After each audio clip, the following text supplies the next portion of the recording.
Hey, Penny, thanks for your comment. And Penny and I don't have any beef here. I just wanted to talk about what she said here. And I was addressed her individually, but then I thought, you know what? This is a really good thing to share with a lot of people. Penny says, thank you. I'm amazed that a lot of Canadians don't understand who does what in our different levels of government, or maybe it's blind rage. And here's what I think. See, I used to think that too, but as I've been growing and learning over the last year, some of my views have kind of shifted and my mind has been open to other possibilities. Especially when you take a step back when you try to be more bipartisan instead of locked into partisan roles, it's easier to see big picture. And I think the issue is that it's systemic in our society to see hierarchy, because human beings generally are hierarchical creatures. If you look throughout history, we always find a way to create hierarchy, no matter when we come together as a people, right? There's always, like, it's very rare to find cultures that don't have some sort of hierarchy in them. And so bringing it back to what we're talking about here is, I think that even people who are well educated, understand politics, have these conversations and logically understand that the federal government doesn't actually set prices on the things that you consume and the things that affect your day.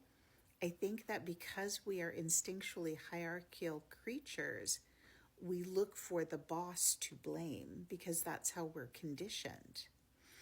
And we believe that the federal government is actually the boss of the provinces because we don't really study federation in school and what that means and how it applies.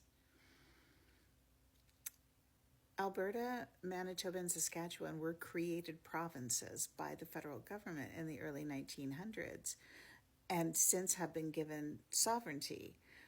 But BC, Quebec, Ontario, and the Atlantic provinces were all sovereign before they came together in federation. And part of the deal of coming together and agreeing to federation is that they got to keep control over a lot of things in their provinces. And I think that's the fact that escapes a lot of people.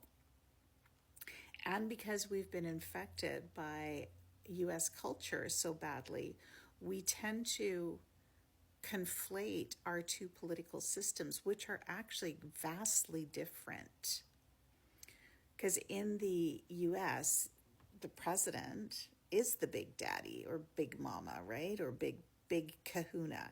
They're the one, they can assign an executive order to create federal law, right? Which affects everybody. But we don't have that mechanism in Canada.